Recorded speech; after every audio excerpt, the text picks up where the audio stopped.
thank you for joining us here today. I'm Laila from the staff, and we are really excited to have you here with us today. Before we start, allow me to give a brief introduction on what StarLIVE is all about. In a bid to connect with our readers and also Malaysians at large, the Star brings you StarLIVE, a monthly talk sessions on various topical matters of interest, from personal financing to meet and greet sessions with personalities. In the last session, we had the Star Fashion Editor, Zarina Mahathir, and Star columnist William Casey Key to talk about fashion and beauty. It includes the latest trends, quick tips and tricks in makeup, style, accessories, and more. This month, we are joined by Nestle Malaysia, which is also one of the leading brands in FMCG, to share their expertise in dietary nutrition and how to prepare a balanced meal in 15 minutes or less. Before we begin, allow me to introduce our speakers for today. Ms. Sher Siu Wei is the Corporate Wellness Manager at Nestle Products Sdn Bhd and Head of Malaysia's Corporate Wellness Department. With more than 7 years with Nestle, she is responsible for technical nutrition support for product innovation, development, and communication.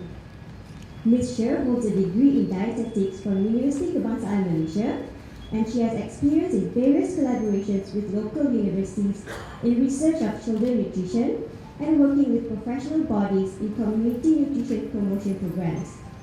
She is also actively involved in TV and radio shows as guest speakers and has contributed to newspaper articles on health and nutrition issues. Our second speaker for today is Chef Nicholas Phang, Corporate Chef for Nestle Professional at Nestle Products Sdn Bhd. On top of supporting the development works of new products and creation of new recipes, Chef Nicholas also provides professional consultation and in-house training. He is the key lead of Nestle Professional in organizing cooking competitions. Chef Nicholas embarked in his culinary journey in 2011 and has worked his way up, specializing in Western cuisine for cafe and hotel operations. He left the hotel industry in 2009 to join the Cilantro Culinary Academy as a lecturer, specializing in hot cooking. He has rich experience in cooking competitions and was first runner-up in Shendeo Dessert competition and has led a team of chef instructors and culinary students to win numerous medals in both local and international cooking competitions. Throughout today's session, our speakers will be interacting with the audiences via spontaneous pop quizzes with prizes to be won. So if you would like to walk home with an exclusive Nestle premium item, hold on to your folders. The brochures inside might come in handy with answering questions. Also, pay attention to what the speakers have to say today because they might give out some hints. Towards the end of the sharing, there will also be a Q&A opportunity with the audience. Before we start, may I invite Puan Zainul Nur Abdul Rauf, Executive Director of Group Corporate Affairs Nestle Malaysia, to say a few words. Hi, good morning. Selamat pagi, Tosan. How's everybody today?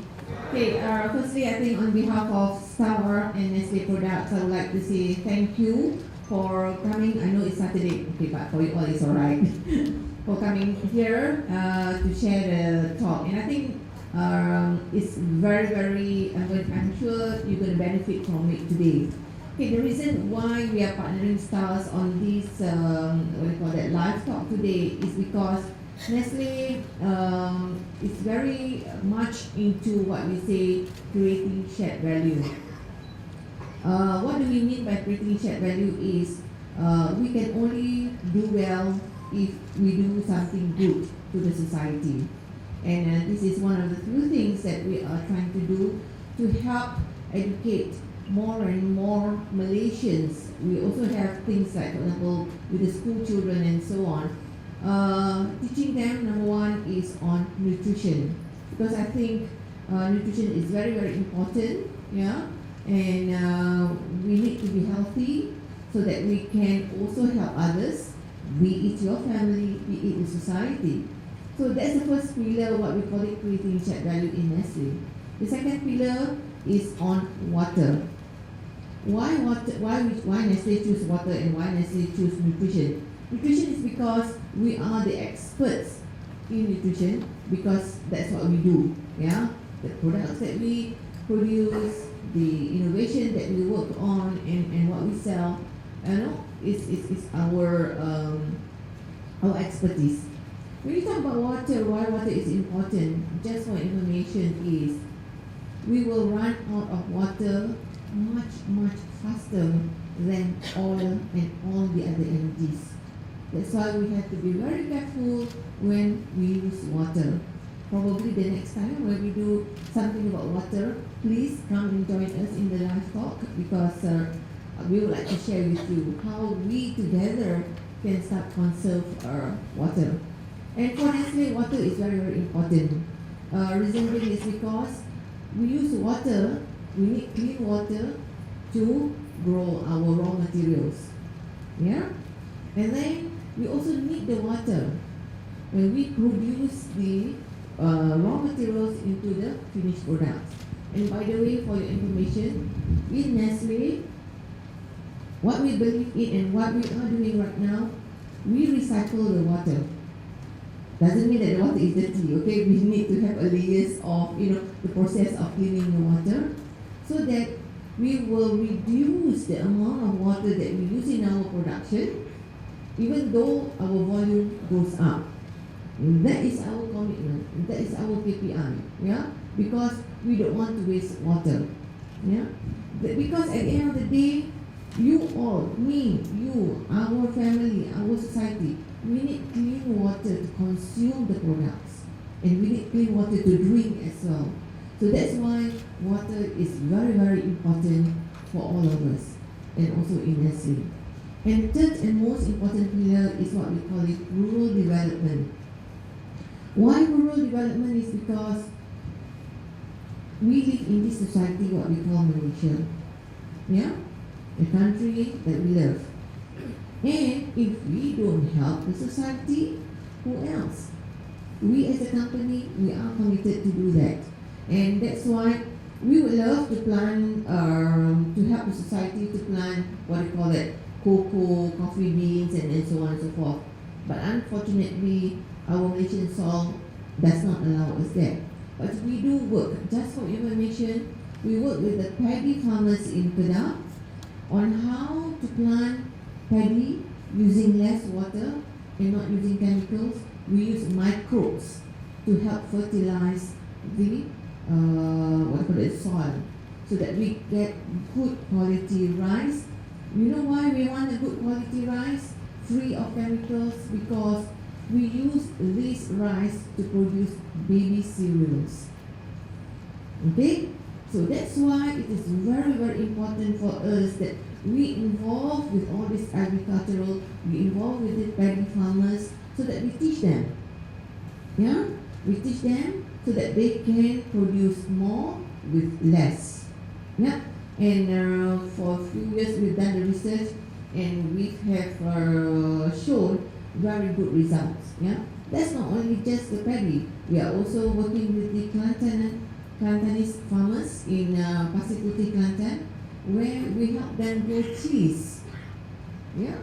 So you can see, sorry, Chef Pang is not using chili sauce today, but the chili sauce that you get from Maggi is right from our soil in Malaysia, and you are guaranteed you got the best quality of chili, and so that these farmers can also improve their standard of living. So that's why we say that we need to help the society so that we can grow in the country as well. At the end of the day, give it back to the society and to the consumers. So without further ado, I don't want to lecture here, because you are all waiting to hear Mr. Sui. Yeah? She will share with you what is important, what is good and what is not good to do. You need to exercise. I just went for my medical checkup yesterday. I'm so happy. I passed it with flying colours. Yeah? Yes. And I want to be like, yes, we grow old gracefully. Right? Okay, without further ado, I call Mr. Sui. Good morning, everyone. I think we can be more energetic after the breakfast, right? Good morning. That's good. I like that spirit. Okay. Don't take this as a semi-formal session. Like what Laila has mentioned just now, I've actually incorporated some questions inside my presentations. So how should we do this? I usually like my audience to do some physical activities throughout the talk. So if you know the answers and you want to answer it, because we have some nice premiums to give away if you get the answer correctly. If you want to answer, so I need my colleagues to pick you. So you just stand up from your seat. Okay, whoever is the fastest and my colleague see you, then you can get the chance to answer the questions. Okay, so let's do some exercise. Alright, yes. So just to entice you, so this is what we will be giving out randomly to you. We will have a flask, creating shared value flask, very limited edition, yes. Tower and also a mug. Yeah, so we'll be giving out randomly. Okay, alright, so you're ready to start? Are you ready to start? Yes. Okay, good. So today what I'm going to share with you may not be new news to you. It could be serve as a refresher for yourself, a reminder. There may be some new news to some of you as well. So stay tuned. So here is just a nutshell of what I'll be covering today. Firstly, I'll start off by sharing with you what is Malaysia health scene looks like. And then how do you identify whether you are at risk of contributing to the steady state? And also we will move on into fundamentals of healthy eating. And then one of the important topics that I think most of you will be interested is that size of the food that you eat does matters. So we'll start with this. I think if you've seen the stars, we've always shared news on how Malaysians are doing in terms of health. And this is not new news. Yes, we are still the fattest in Southeast Asia. Even the news came out like 2 years ago. And not only that, we know that why we always emphasize on maintaining a healthy weight. Because when we are overweight or obese, it actually increases our risk to a lot of lifestyle-related diseases. For example, like if you look around, I think most of you are quite fit actually. 1 out of 2 Malaysians are actually either overweight or obese. And 1 out of 3 Malaysians would have high blood cholesterol. I just want to remind on high blood cholesterol, there is no symptom. You cannot feel that you have high cholesterol. So regular checkups is important to make sure you monitor whether you have a healthy cholesterol level. And high blood pressure, also 1 out of 3 adults have high blood pressure. And diabetes, 1 out of 10 adults. And despite all the efforts that the Ministry of Health has put, or the private sectors or the media have been increasing the awareness, or keep reminding you that Malaysians is not healthy, these numbers still continue to go up year on year when we run this research. So that's why hopefully after this session, you be our ambassador. Send out the message of healthy living to your friends and to your families so that we will have a healthier nation. And we will stop the steady state from going. So first pop quiz. We will talk about risk. Actually, non-communicable disease or lifestyle-related diseases are preventable. Of course, there are some non-preventable or non-modifiable risk factors like age or your gender or family history. But even on family history, I often share with people is that when family history, I always see it from the point that because that's how our parents eat, then that's how the children eat. Or that's how the parents live, that's how the children live. So to me, that is family history. So we need to change our mindset. Have a healthy attitude towards healthy living. That's very important. So when it comes to modifiable risk factors, there are lots of modifiable risk factors, depends on the way you live. So there are actually another 2 factors that is something that all of you would know that you can change. So who wants to answer this question? Yes, this gentleman. Diet, yes? We are calling it a lifestyle. Lifestyle. Like exercise and so on. Very good, spot on. So the answer is unhealthy diets and eating habits, and also sedentary lifestyle. So this is something that immediately out today, you can change this. So another way, how do we know our risk factors? Oh yes, we can give the gift. Yes. So one of the way, very easy way, is to calculate your body mass index. It is a simple indicators of whether you have a healthy weight for your height. So simple calculations. If you don't have pen to write down, you can also snap a pictures. All of you have a phone, or I see some of you bring cameras also. So your weight in kilogram divide by square meters of your height. So that is your BMI. So my colleague Chen Yin, she's also a nutritionist. She has some BMI calculator that she can just distribute for you. May not be enough for all of you, but you all can just share. So if you use the BMI calculator, what you need to do is just find out your height and your weight, then you turn the calculator around the center white piece, then it will tell you what is your BMI level. So how's your weight look like? If your BMI is between 18.5 to 25, then you are considered having a normal weight. But if your BMI is more than 25, you are having overweight. And of course, if more than 30, then you are obese. Or worse still, if your BMI is more than 40, this is what we call morbid obesity. Morbid obesity meaning that you are at very, very high risk for the diseases I mentioned earlier. Alright? So remember this is a simple indicators of what is your health status. But of course, some people will say, hey, I quite exercise one. I got a lot of muscle. That's why my weight is high. Okay, fine. So there's another measurement actually, besides BMI, that can give you a very good indicator of your risk for heart health. What measurement is that? Well, I even asked the question. Yes, this gentleman. Waist circumference. Yes, it is. Very good. I think all of you already know what I'm going to tell you. Maybe a prize for this gentleman? Yeah. Yes, it's waist circumference.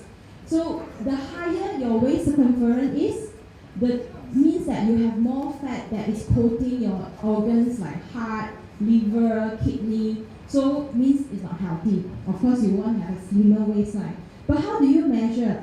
Oftentimes, I tell people to measure waist circumference, right? They will say, oh, I take the slimmest curve. Actually, that's not correct. So you just put your 3 fingers on top of your belly. What do you call that? Your belly button, your navel, yes. Then after that, you measure that waist on top. Just right on top the 3rd finger. So that's your waist circumference. Or technically would be the midline between your pelvic bone and your rib bone, the last rib bone. Okay? So that's how you measure. Yeah. So find the top of your hip bone and the bottom of your ribs.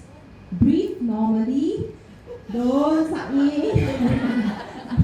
Okay, breathe normally. Then place the tape on midway of these 2 points.